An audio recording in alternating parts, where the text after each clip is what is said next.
Hello दोस्तों, आप सभी लोग स्वस्थ होंगे, मस्त होंगे और ज़बरदस्त होंगे। आप सभी का मैं स्वागत करता हूं अपने प्यारे से channel education with fun maths में। दोस्तों, आज से हम एक नया चैप्टर, नया टॉपिक, नया लेक्चर सीरीज स्टार्ट कर रहे हैं। इस चैप्टर और इस लेक्चर सीरीज का जो नाम रखा गया है वो है स्टैटिस्टिक्स। इसमें जो भी स्टैटिस्टिक्स का आपका जो भी कंसेप्ट, क्वेश्चंस इंपॉर्टेंट, किस किस एग्जाम के लिए इंपॉर्टेंट है, ये सभी के लिए आपका क्वेश्चन डिस्कस किया जाएगा। ये क्लास टेंथ के भी एग्जाम में आता है, क्लास 11 जेई में भी पूछा आता है, बीटेक का भी सिलेबस है। तो सभी का ध्यान रखते हुए इस सीरीज में सभी का ध्यान रखते हुए क्वेश्चन को किया जाएगा। तो बिना हम आपका समय को बर्बाद करते हुए हम आज अपना एक नया लेक्चर स्टार्ट कर रहे हैं जिसका नाम है स्टैटिस्टिक्स। ठीक है, तो स्टैटिस्टिक्स जो है हमारा मतलब जेई लेवल तक हमको मीन, मीडियन, मोड और स्टैंडर्ड डेविएशन और कुछ थोड़ा सा इंपॉर्टेंट टॉपिक्स तक है। लेकिन जब अगर मैं बात करूँ बीटेक सिलेबस क्लास 10 के लिए तो मीन, मीडियम, मोड ही मोर देन इनफ है। और हम क्लास मतलब बीटेक बीसीए मतलब अदर एग्जाम्स के सिलेबस की मैं बात करूँ तो इसमें बहुत सारा टॉपिक्स है, हर एक तरह का टॉपिक्स है।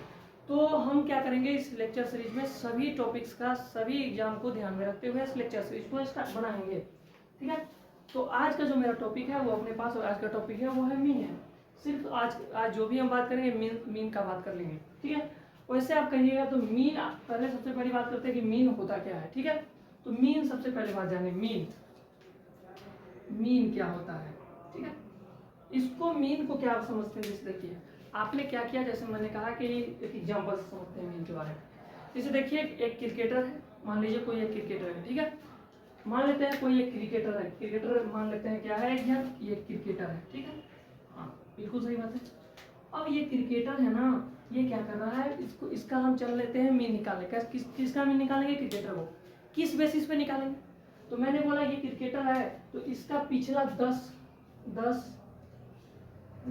जो पिछला 10 पारी जो खेला है, 10 पारी लिखिए या 10 मैच जो खेला है उसमें इन्होंने क्या 10 मैचेज जो खेले इसमें इन्होंने कितने कितने रन मारे हैं। एक मान लीजिए 20 मारा, 40 मारा, 30 मारा, 15 मारा, कुछ कुछ अपना ले सकते हैं यार। ये बेसिक एग्जाम्पल्स की मैं बात कर रहा हूँ। 4 6 80 40 2 4 6 7 8 30 50। ठीक है, मान लेता हूँ। ठीक, ये हमारा क्या है, मैंने क्या बोला एक क्रिकेटर है, उसने पिछले 10 मैचेज में ये स्कोर किया है। ठीक है, अब इसका मीन कैसे निकालेंगे। ठीक है, पहले मीन के बारे में बात करते हैं एग्जाम्पल से, उसके बाद मीन के बारे में उसको अच्छे तरीके से बताएंगे। ठीक है, तो मैंने क्या बोला, आप कैसे मीन निकालते हैं, आपसे पूछता है, उसको बोलते हैं क्रिकेटर से बोलता है, उसको बोलते हैं एवरेज। ठीक है, मीन को एवरेज भी बोलते हैं, इसमें भी कोई डाउट नहीं। लेकिन हाँ, मीन में कैसे निकालते हैं, मीन का मतलब ये होता है कि जितना भी हमको ऑब्जर्वेशन, ये सारे के सारे क्या है ऑब्जर्वेशन, मतलब ये टोटल स्कोर है, मतलब सम ऑफ टोटल, इस केस में जो होगा sum of total scores by total number of matches. तो हम अगर बेसिकली मीन का एक मतलब जनरल फॉर्मूला तैयार करें तो ये इसका मतलब होता है यार sum of all observations by total number of observations. क्या होता है, sum of all observations by total number of observations.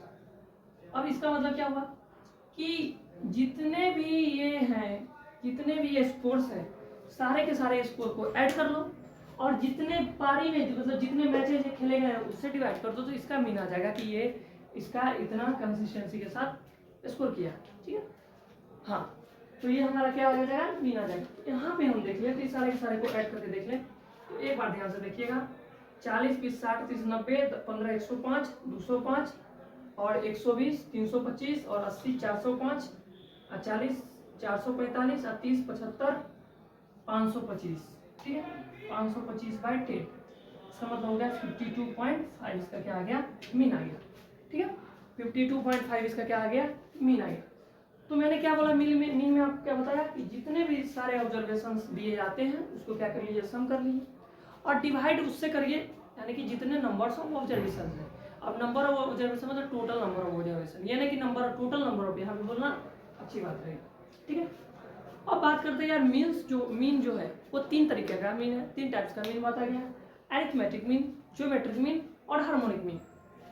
ठीक है, अरिथमेटिक मीन किसको बोलते हैं, जैसे हमने आपको पढ़ा, आपको हमने इसी यूट्यूब चैनल पे आपका सीक्वेंस सीरीज टॉपिक में पढ़ाया गया अरिथमेटिक मीन, ज्योमेट्रिक मीन और हार्मोनिक मीन। तो हम अरिथमेटिक मीन, ज्योमेट्रिक मीन और हार्मोनिक मीन जो है उसके बारे में तो बात करेंगे, लेकिन उसके बारे में उतनी गहरी बात नहीं कर पाएंगे, क्योंकि ये इस लेक्चर में, मतलब इससे पहले वाले वीडियोज में कवर किया गया। तो अरिथमेटिक मीन, ज्योमेट्रिक मीन और हार्मोनिक मीन के बारे में हम एक बार आपको रिवाइज करा देते हैं, रिकॉल करा देते हैं, ठीक है। तो हम ध्यान से सुनिएगा, मीन के बारे में 3 टाइप्स का मीन होता है, ठीक है। तो हम अब सबसे पहले अब चल रहे हैं अपने पास टाइप्स ऑफ मीन। हमारे पास क्या है? मीन। मीन है अपने पास, ध्यान से सुनिएगा। पहला जो मीन का नाम है वो है अरिथमेटिक मीन। पहला मीन कौन सा है? अरिथमेटिक मीन, ठीक है। दूसरा कौन सा मीन है यार? Geometric mean, geometric mean. और तीसरा जो अपने पास है वो कौन सा मीन है यार? Harmonic mean. अच्छा, आप इसको इस तरह से समझिए, जैसे हमने सीक्वेंस सीरीज में पढ़ा था, 3 तरह का सीरीज जो था, अरिथमेटिक प्रोग्रेशन, ज्योमेट्रिक प्रोग्रेशन और हार्मोनिक प्रोग्रेशन। तो सेम इज द फंडा and same is the case applied for mean. Okay, तो अरिथमेटिक मीन्स क्या होता है भाई? ध्यान से सुनना। जैसे मैंने क्या बोला अरिथमेटिक मीन में, जैसे मैंने आपको बोला क्या है, जैसे मान लो ए बी सी अपने पास एपी में है, ठीक है। ये हम कौन से देखते हैं? ए बी सी क्या है? अपने पास एपी में है। तो ए बी सी यहाँ एपी में है, तो इसके लिए हम क्या करते थे? कॉमन डिफरेंस लेते थे। कॉमन डिफरेंस क्या होता था? आगे वाला टर्म माइनस पीछे वाला टर्म। मतलब यार हम कॉमन डिफरेंस की अगर बात करें तो बी इक्वल टू अपने पास ए एन माइनस 1 होता था। हाँ, ये भी बात सही है। तो यहाँ पे बी और A B C A P में है, तो यहाँ से देखें तो कॉमन डिफरेंस यहाँ से क्या ले, B equal to B minus A भी लिख सकते हैं और सी माइनस बी भी लिख सकते हैं। बिल्कुल सही बात है। और ये भी कॉमन डिफरेंस है, ये भी कॉमन डिफरेंस है, मतलब ये भी दोनों आपस में क्या होंगे? बराबर होंगे। क्यों बराबर होंगे? क्योंकि यार ये है कि अपने पास क्या है? कॉमन डिफरेंस है, ठीक है। तो यहाँ पे ध्यान से देखिएगा, कॉमन डिफरेंस में मतलब यहाँ से क्या लिख सकते हैं कि b minus a equal to अपने पास हो जाएगा c माइनस बी, ठीक है। तो यहाँ से हम देखें तो यहाँ पे हो जाएगा 2b इक्वल टू ए सी, तो हाँ a प्लस सी, तो b का वैल्यू क्या है? यहाँ से क्या आ जाएगा? a plus c by 2। तो ये हमको 2 नंबर के बीच में हमको अगर a पूछा जाए तो उसका वैल्यू क्या होगा? a प्लस सी बाई 2, ठीक है। अब ज्योमेट्रिक मीन का बात कर लेते हैं। ज्योमेट्रिक मीन मतलब क्या? ए बी सी इस बार अरिथमेटिक में, अरिथमेटिक मतलब एपी में है, ज्योमेट्रिक मतलब जीपी में है। तो अब आपने को बोलना है यार ए बी सी क्या है अपने पास ये जीपी में है, ठीक है। जीपी में जब होता था वहां पे हम बात करते थे यार कॉमन रेशियो। अब कॉमन रेशियो क्या होता है? कॉमन रेशियो मतलब रेशियो है, तो इतना तो आपका फंडा क्लियर है कि रेशियो मतलब होता है डिवाइड, ठीक है। तो इसमें हम माइनस कर देते ना, उसमें आगे वाला टर्म डिवाइडेड बाय पीछे वाला टर्म, मतलब ऐसे लिख दो यार। इसमें कॉमन रेशियो जो होता था वो होता था an बाई an माइनस 1। हाँ, जैसे मैंने आपको कहा कि यहाँ से बोलिएगा कि b by a equal to c by b हो जाएगा। क्यों? क्योंकि ये कॉमन रेशियो, एक बार इसके साथ कॉमन रेशियो ले लिए, एक बार इसके साथ ले लिया, इसका मतलब यहाँ से हो जाएगा बी स्क्वायर इक्वल टू ए सी।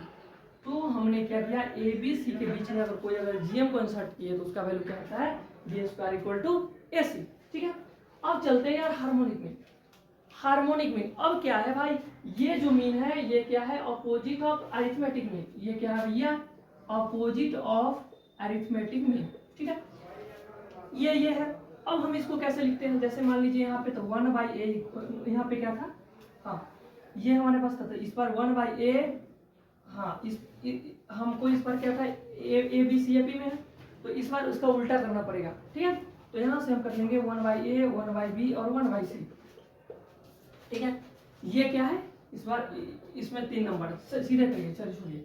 ये हमारे पास क्या है? ए बी सी अपने पास क्या है? एचपी में है, ठीक है भाई। तो एचपी में है तो हम डायरेक्ट नहीं बता सकते, इसके एचपी मतलब अपोजिट ऑफ ए मतलब अरिथमेटिक मीन करना पड़ेगा। तो इसका मतलब क्या हुआ कि ये जो है इसका क्या कर लेंगे? अपोजिट। तो वो किस चीज में बन जाएगा? एपी में बन जाएगा। मतलब 1 by A, 1 by B, 1 by C किस में है? एपी में है, ठीक है भाई। अब यहाँ पे ये बी था तो इसके लिए था, और इसके लिए क्या हो जाएगा? 2b, मतलब 2 into 1 by b is equal to अपने पास क्या हो जाएगा? ए का वैल्यू क्या है? 1 बाई ए, और बी सी का वैल्यू क्या है? 1 बाई सी। मतलब इसको सॉल्व करेगा 2 बाई बी इक्वल टू अपने पास क्या हो जाएगा? ए सी हो जाएगा, और यहाँ से हो जाएगा सी प्लस ए, सही होगा भाई? हाँ ठीक है भाई। अब देखो यार, यहाँ से हो जाएगा 2ac इक्वल टू अपने पास हो जाएगा bc प्लस a। तो यहाँ से अभी b का वैल्यू जो आएगा वो 2ac by c plus a। तो this is the harmonic mean inserted between 3 numbers a b and c। तो आई होप आपको ये वाला चीज अच्छे तरीके से क्लियर होगा। आप इसको एक बार नोट डाउन जरूर कर लीजिए।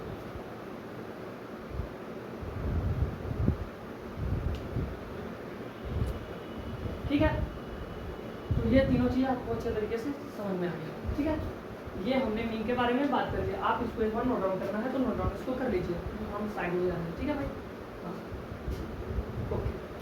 अब चलते हैं यार, हम मीन की बाद में बात करते हैं, उसके बाद 3 क्वेश्चन से उसके बारे में डिस्कस करेंगे।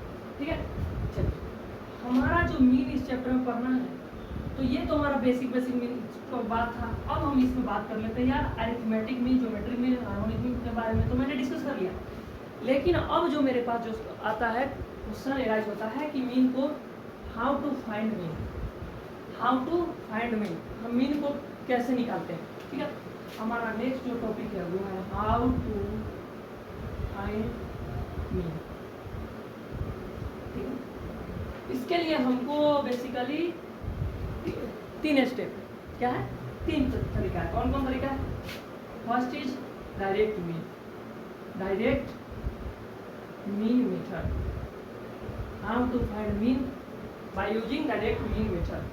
Second is what is first is direct mean method, what are second method, what is second method? Second method is called assumed mean method. Second method is called assumed mean method. ठीक है भाई, yes. और next method is called step deviation method. Okay, next method is called step deviation method. ठीक है, अब ध्यान से सुनिएगा, ये हमारे पास 3 मेथड है मीन निकालने का। How to find mean by using direct mean method, by using assumed mean method and by using step deviation method. तो डायरेक्ट मेथड में हमने क्या किया था, हमने सबसे पहले क्या कि सम ऑफ ऑल ऑब्जर्वेशन वहाँ के कब किए थे, जब हमारा मीन सिंगल वैल्यू टर्म में हो। जैसे किसी खिलाड़ी ने स्कोर वहाँ पे किया था, जैसे आपने पिछले 10 मार्क्स के मैथ सब्जेक्ट का स्कोर लेके कीजिए, तो ये भी हमारा किस तरह का मीन है, वो वाला mean equal to sum of all observation by total number. लेकिन जब अगर हम बात करें कि टेबल वाली फॉर्म की फ्रीक्वेंसी और क्लास इंटरवल वाली टर्म की अगर मैं बात करूँ, तो वहाँ से अगर आपको डायरेक्ट मीन का जो फॉर्मूला यहाँ से निकलता है, तो ये मीन जो होता है ये अपने पास हो जाता है summation of F x by summation of F. अब भैया एफ एक्स क्या है, एफ हमारा क्या है यार फ्रीक्वेंसी है, एक्स क्या है क्लास इंटरवल का जो मिड वैल्यू होता है उसको बोलते हैं एक्स। दोनों को क्या करेंगे, मल्टीप्लाई करेंगे, यस, और divided by summation of F करेंगे। ठीक है, एज्यूम्ड मीन मेथड में क्या होता है यार, मीन इक्वल टू हमारे पास आता है A plus summation of F divide summation of F. ठीक है, ठीक है। एज्यूम्ड मीन मेथड में क्या होता है, स्टेप डेविएशन में मतलब मीन इज इक्वल टू अपने पास आएगा A plus summation F D by summation F into H. इसमें एच क्यों करके, क्योंकि एच में जो हमारा है ये हाइट। ठीक है, तो आप बेसिकली ये वाला फार्मूला कम यूज करते हैं, ये वाला फार्मूला कम यूज करते हैं। ठीक है, क्योंकि उसमें कैलकुलेशन लेने में आता है। तो बेसिकली हम ये और ये तरीका से मीन निकालने का निकालते हैं। ठीक है, तो ये हमारा चीज़ आ गया। ठीक है, तो हमने क्या क्या बात कर लिया, एक बार फिर से आपको बता रहे हैं कि मीन के बारे में सबसे पहले जाना। मीन होता क्या है, आपने जितने भी नंबर ऑफ ऑब्जर्वेशंस किए मतलब सारा का सारा सम करिए, बाद जितने टोटल नंबर ऑफ ऑब्जर्वेशंस है उसको वहाँ पे आपको क्या कर दीजिए, डिवाइड कर दीजिए। ठीक है, उसके बाद हम लोगों ने जाना कि मीन का जो टाइप्स है वो 3 टाइप्स के होते हैं, arithmetic mean, geometric mean and harmonic mean. Arithmetic mean में हम लोगों ने क्या होती है, ये अरिथमेटिक मीन में जब सीरीज कैसा हो एक ही में, ज्योमेट्रिक मीन सीरीज कैसा हो तीन हो, हार्मोनिक मीन सीरीज कैसा हो opposite of AP. Harmonic mean means opposite of AP. अब आया कि हाउ टू फाइंड मीन, हम मीन को कैसे निकालते हैं। तो there are 3 methods for finding a mean. First method is direct mean method, second method is assumed mean method and third method is step deviation. ठीक है, तो ये आपका ये आज का कंसेप्ट। अब हम चलते हैं अपने क्वेश्चंस की ओर। ठीक है, ध्यान से क्वेश्चन नंबर 1 को पढ़िएगा। ठीक है, क्वेश्चन नंबर 1 क्या बोला, ध्यान से रखिए। क्वेश्चन ये बोला है कि the mean of 10 numbers is 7।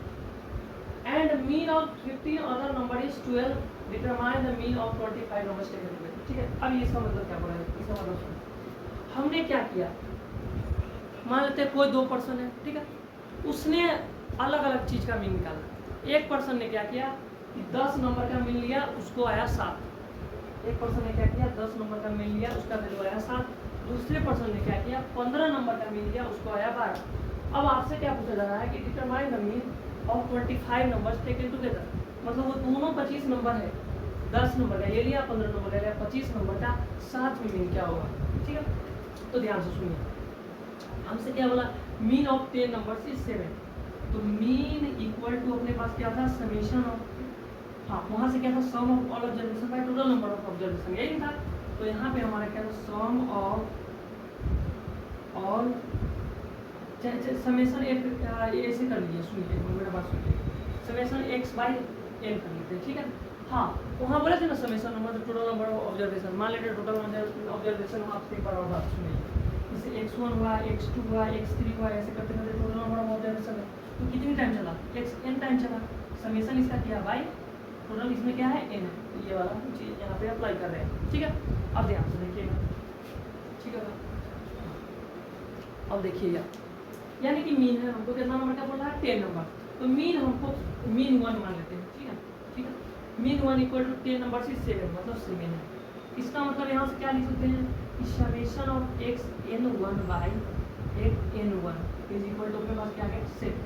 ठीक है, अच्छा n1 का वैल्यू क्या है, ये n1 क्यों लिखे पता है ना, sum of total observation by total number of observation. n1 का वैल्यू कितना है, 10, तो यहाँ पे लगा देंगे summation x n by 10 is equal to 7, तो समेशन x n1 का वैल्यू क्या आ गया यहाँ से, 17। ठीक है भाई, हाँ। सेकेंड क्या बोला, सेकेंड ने क्या बोला कि mean of 15 other numbers is 12, मतलब क्या कि अगर मीन 2 की मैं अगर बात कर लूँ, मीन अगर 2 की बात कर लूँ तो ये क्या हो जाएगा अपने पास 12। ठीक है भाई, इसका मतलब क्या हुआ, summation of x n2 by n2 ले लिया क्योंकि अलग अलग नाम ले लिया, इज इक्वल टू अपने पास 12 है, और इस पर n2 का वैल्यू कितना है, 15 अदर्स नंबर्स बोला है, मतलब यहाँ से लिखूंगा summation x n2 divided by 15 is equal to 12। ठीक है, मतलब क्या, summation of x n2 is equal to अपने पास 15 बड़े दोबारा 180।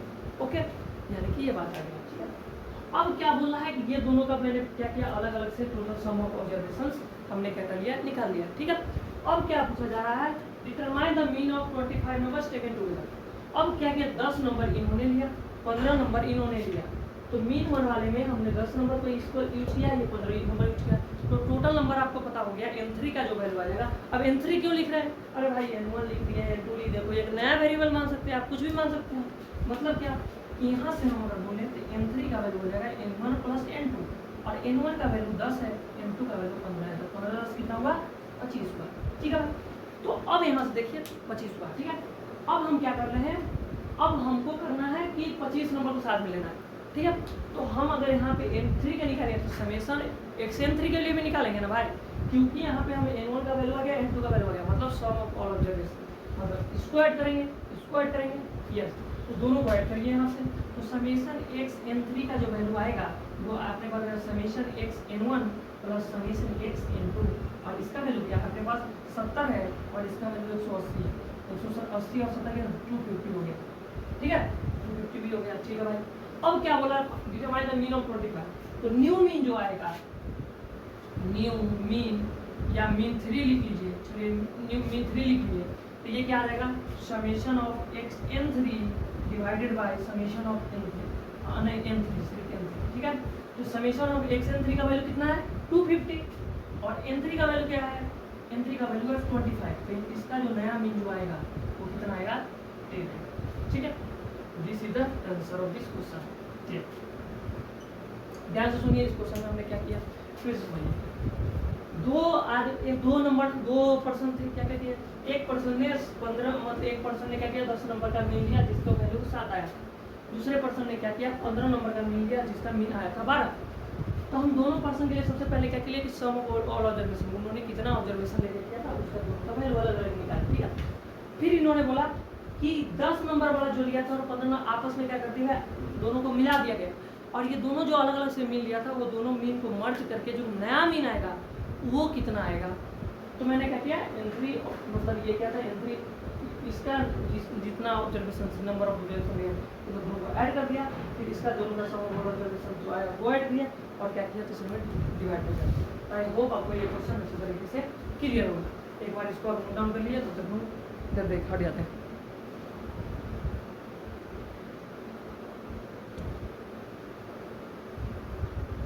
ठीक है, तो हम आशा कर रहे हैं कि आप इसको नोट डाउन कर लिया होंगे। ठीक है जी, अब चलते हैं क्वेश्चन नंबर 2 की ओर। क्वेश्चन नंबर 2 क्या कर रहा है, ध्यान से तो पढ़िए। क्वेश्चन आसान है क्वेश्चन नंबर 2, बस इसमें थोड़ा सा एक कंसेप्ट है जिसका नाम है सीक्वेंसर से, इसका इसमें लगा है। ठीक है, बात कर ले रहे हैं, उस पर भी कोई दिक्कत नहीं। ठीक, क्वेश्चन नंबर 2 क्या बोल रहा है, ध्यान से क्वेश्चन को पढ़िए। Find the mean of the squares of first 10 natural number. ठीक है, अब क्या पूछा जा रहा है कि आपको क्या करना है, स्क्वायर 1 से 10 का, ऐसा नहीं है कि 1 से 10 तक का स्क्वायर नहीं, सिंगल सिंगल मतलब find the mean of the square of the first 10 natural number. हमको क्या करना है, फर्स्ट 10 नेचुरल नंबर के स्क्वायर का मीन बताना है। ठीक है, तो हम क्या करते हैं यहाँ पे, जैसे हमने कहा कि जैसे देखो भाई इसमें कंसेप्ट ये बात याद रखने वाली है कि जैसे हमने क्या किया कि 1 + 2 + 3 सीधे नंबर को ऐड n टाइम्स करते हैं तो इसका वैल्यू जो आता है वो n × n+1/2 आता है। अब ये कहाँ से आया, तो एक चैप्टर का नाम है प्रिंसिपल ऑफ मैथमेटिकल इंडक्शन, वहाँ से इस चीज़ को प्रूव करते हैं। ठीक है, सेकेंड बात जो आता है कि यार भाई हम स्क्वायर करें तो क्या आता है, 1² + 2² + 3² से कहाँ तक जाएंगे यार n² तक जाएंगे। इसका वैल्यू जो आएगा n × n+1 2n+1/6 आता है। ठीक है भाई, हाँ। अब क्या होगा कि क्यूब होगा तो क्या होगा, बेसिकली क्यूब तक ही हमको आपको क्या करना है, लंब करके बात करना है। तो क्यूब जब अगर आएगा तो 1³ + 2³ + 3³ कहाँ तक जाएंगे यार, हम जाएंगे n³ तक, और इसका वैल्यू जो अपने पास आएगा वो n × n+1/2 का होल स्क्वायर। ठीक है भाई, हाँ। तो अभी आपसे क्वेश्चन में जो पूछा गया, कौन सा क्वेश्चन पूछा गया है, ये वाला, मतलब ये वाला पैटर्न। ठीक है, मतलब find the mean of the square of first 10 natural number. ठीक है, अब क्या सबसे पहली बात करते हैं, हम फर्स्ट 10 नेचुरल नंबर का स्क्वायर निकालते हैं, उसके बाद 10 मीन निकालेंगे। ठीक है, तो मेरे को क्या करना है, हम पहले करते हैं मीन ऑफ स्क्वायर। सब पहले हम निकाले हैं square of first 10 natural numbers. Natural numbers उसका वैल्यू क्या होगा, तो इसका वैल्यू ये होगा, मतलब n × n+1 2n+1/6, ये मल्टीप्लिकेशन में है। हाँ, तो n का वैल्यू इस बार क्या है भाई, तो 10 का पूछा, मतलब n का वैल्यू 10 ले लेंगे। तो यहाँ पे डालेंगे 10 × 10+1, यहाँ लिख दो भाई, फिर यहाँ लिखो 2 × 10+1 डिवाइडेड बाई कितना 6, ये फॉर्मूला है। तो इसको सॉल्व करिए, यानी कि 10 × 11 × 21/6 हुआ। ठीक है, ये हुआ। इसको 2 5 जा 10 2 जा 6 3 7 तो 11 से 70 बचे 385। ओके, 385। ठीक है, ये हमारा क्या है, square of first 10 natural number जो हमारा है वो क्या आया 385। तो कैलकुलेशन जरूर चेक करिए, कैलकुलेशन होता है कि जल्दी में गलती हो जाए। ठीक है, लेकिन आपसे क्या पता है, मीन पूछा जा रहा है यार। अब मीन निकालने के लिए हमने क्या करेंगे कि हम क्या करेंगे, स्क्वायर ऑफ मतलब सम, ये सम था तो सम ऑफ स्क्वायर्स ऑफ, यहाँ पे लिखना चुके हैं सम ऑफ, मतलब sum of squares of first 10 natural number, first 10 natural numbers divided by total numbers. अब sum of squares of first 10 natural number कितना है 385, तो 385 टोटल नंबर क्या है 13 है, मतलब क्या हो जाएगा यहाँ से इसको सॉल्व करना 38.5, मुझे अपने पास क्या होगा। ठीक है, आपको होमवर्क में क्या करना है, होमवर्क में क्या, अच्छा होमवर्क में आपको क्या करना है, यहाँ पे आपका होमवर्क में 2 क्वेश्चन इसमें ऐड कर देना है। ठीक है, देखिएगा इसमें ऐड कर देना है। स्क्वायर हम लिख लिए, एक क्यूब्स का निकाल लीजिएगा, find the mean of the cubes of the first, find the mean of the cube, और एक सिर्फ find the mean of the first 10 natural number. ठीक है, हाँ एक एक यहाँ पे ऐड करते हैं, यहाँ लिखते हैं find the mean of the first, find the mean of the sum of mean of the first 10 natural number. ठीक है, ये क्या करना है आपको क्वेश्चन में ऐड करना है। ताकि वो ये वाला भी क्वेश्चन क्लियर होगा, एक बार इसको नोट डाउन कर लीजिए। ठीक है,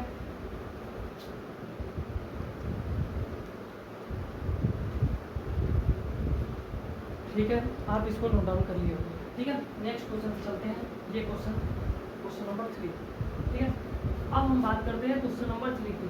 क्वेश्चन नंबर जो 3 है, जो आपको मैंने 3 मेथड्स बताए थे, वही मेथड से लगा के करना है। ठीक है, एक इसको एक मेथड से हम करेंगे, बाकी चलिए दोनों मेथड से एक बार पहला लेक्चर जो दोनों मेथड से हम कर लिए। ठीक है, और यहाँ से देखिए, ये हमारे पास क्लास इंटरवल क्या है, 0 से 10, 10 से 20, 20 से 30, 30 से 40 और 40 से 50।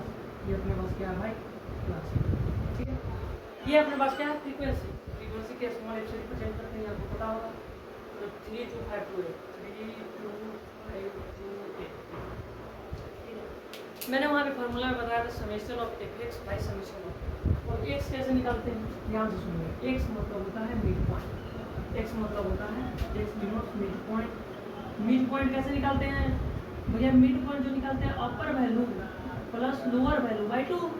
यस, अपर वैल्यूज में क्या है, लोअर, चलिए अपर वैल्यू 10 है, लोअर वैल्यू क्या है 0, 10 प्लस 0 बाई 2 मतलब 10 प्लस 21 15। अरे भाई आप तो 70 निकालेंगे, 25 35 45। ओके, ठीक है, अब क्या करना है, अब दोनों को क्या करना है, मल्टीप्लाई करना है। मतलब ए फॉर एक्स को क्या करना है, मल्टीप्लाई करना है। तो इसमें 5 इंटू 3 15, 15 इंटू 2 30, 25 इंटू 5 125, 35 इंटू 2 70,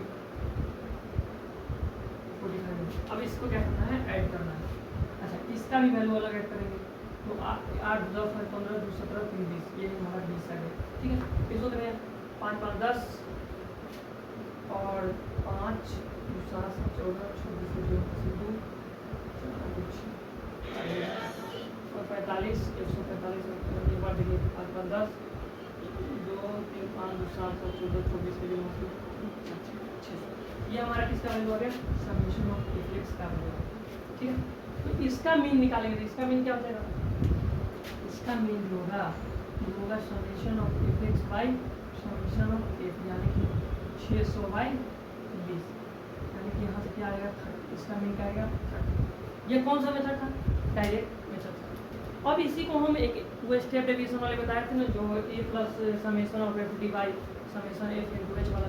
ठीक है, वो भी करते हैं। ठीक है, अब देखिए यही हमको टेबल फिर से करते हैं। 0 से 10 है, 10 से 20 है। अब क्या दोनों का आंसर मैच करेगा, बिल्कुल मैच करेगा। अगर नहीं करेगा, इसका मतलब आपका क्या है, कैलकुलेशन में एरर है। आप डायरेक्ट मेथड से निकालिए या कोई भी मेथड से निकालिए। ठीक है भाई, हाँ। फ्रीक्वेंसी अपने पास क्या है, सर फ्रीक्वेंसी 3 है, 2 है, 5 है, 2 है और 8 है, यानी कि इसका भी समेशन एक का निकालेंगे, वो भी हमारा 20 होगा, कि इसमें कोई चेंज नहीं करना है। ठीक है, अब एक्स उसमें भी निकालना है। हाँ, एक्स यहाँ से जो वैल्यू का वैल्यू लिखिए 5 15 25 35 40 एज्यूमेंट, मतलब इसमें से किसी भी एक्स में से एक को ए मान लीजिए। ठीक है, तो हमने क्या किया, इसको मान लेते हैं एज्यूमिंग मेथड मान लिया। ठीक है, तो डी निकालते हैं। तो डी डिफरेंस जो होता है वो होता है x minus a by x. X मतलब जो ये वैल्यू है, ठीक है, वैल्यू है, ओके, x माइनस ए, ओके, x वैल्यू है, a क्या है जिसको आपने एज्यूम होना, h क्या है, h हाइट है, और इस केस में जो हाइट अपने पास है कितने का गैप भैया 10 का गैप, मतलब हाइट इसमें क्या हो गया 10 हो गया। ओके, अब क्या करना है, t equal to x minus a by h, मतलब सारे में से x और h निकालना। तो इसको इसका भी तरीका देखेंगे। इसको क्या करना है, 20 से ये 0 हो जाएगा, ओके, ये -1 -2 1, इसको एक बार सॉल्व करके देख लीजिए। अब क्या करना है, f और d को मल्टीप्लाई करना। वहाँ पे क्या करते थे, इसमें सिर्फ f और x को मल्टीप्लाई करते थे, इसमें किसको मल्टीप्लाई करना है, f और d को मल्टीप्लाई करना पड़ेगा। मतलब हमने क्या किया यार, ए और डी को आपस में करनी है मल्टीप्लाई करनी है, ठीक है। ए में 3 है, डी में इतना है तो -6 हो गया, 2 × -1 -2 हो गया, 0, 2 × 1 2, 8 × 2 16, ठीक है। ये हो गया ये अच्छा 18 माइनस हो गया 10, तो समेशन एफ डी का वैल्यू जो अपने पास है वो क्या है 10, ठीक है। अब इसका मीन निकाल लेते हैं, तो इसका मीन क्या होगा यार, इसका मीन था a plus summation F D by summation F into H. A का वैल्यू एज्यूम किसको माने हैं, एज्यूम में कितना है 25 समेशन एफ डी इसका सम कितना है 10, इसका कितना है 20, और यहाँ से क्या था हाइट कितना है इसका, हाइट अपने पास 10 इसका क्या था 10, तो 10 1 जा 10 2 जा 2 से मतलब यहाँ से भी 25 + 5 दैट इज इक्वल टू अपने पास क्या आ गया 30। तो चाहे आप क्या करिए, आप डायरेक्ट मीन से निकालिए या एज्यूम मीन मेथड से निकालिए, आपका आंसर क्या है सेम है। अब आपका होमवर्क में और क्या इसमें इवेंट करना है, इसमें क्या करना है बाकी, मतलब इसमें क्या है मतलब evaluate for other value of A, इसमें क्या करना है आपको, देखिए इसमें तो क्या होगा evaluate for taking other A,